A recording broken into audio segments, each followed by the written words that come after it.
Welcome to Drug of the Day number 9. Today we'll talk about Metformin, the cornerstone drug in type 2 diabetes and one of the most prescribed medicines worldwide. Metformin belongs to the biguanide class.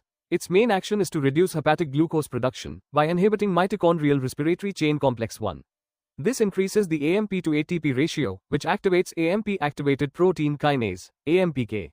It also increases peripheral glucose uptake in muscles and fat, and decreases intestinal absorption of glucose.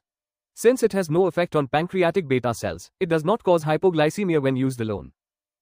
Metformin is given orally, with about 50 to 60% bioavailability. It is not protein-bound, and accumulates in the intestinal wall. It is not metabolized, and is excreted unchanged by the kidneys through tubular secretion. The half-life is about 4 to 8 hours. But in renal impairment, it may accumulate, raising the risk of lactic acidosis.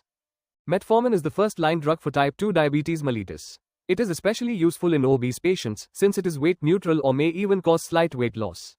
It is also used in polycystic ovary syndrome, where it improves insulin sensitivity and restores ovulation. Other uses include prediabetes, to delay disease progression, and as a combination drug with sulfonylureas, DPP-4 inhibitors, or insulin.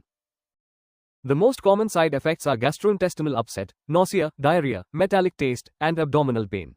A rare but serious complication is lactic acidosis, which can be life-threatening, especially in patients with renal failure, liver disease, heart failure, or alcoholism. With long-term use, it may reduce vitamin absorption, leading to megaloblastic anemia. Metformin should be avoided in severe renal impairment, when eGFR is less than 30 ml per 1.73 square meters. It is also contraindicated in metabolic acidosis, including lactic acidosis or diabetic ketoacidosis. It should not be used in conditions predisposing to hypoxia, such as heart failure, respiratory disease, or sepsis.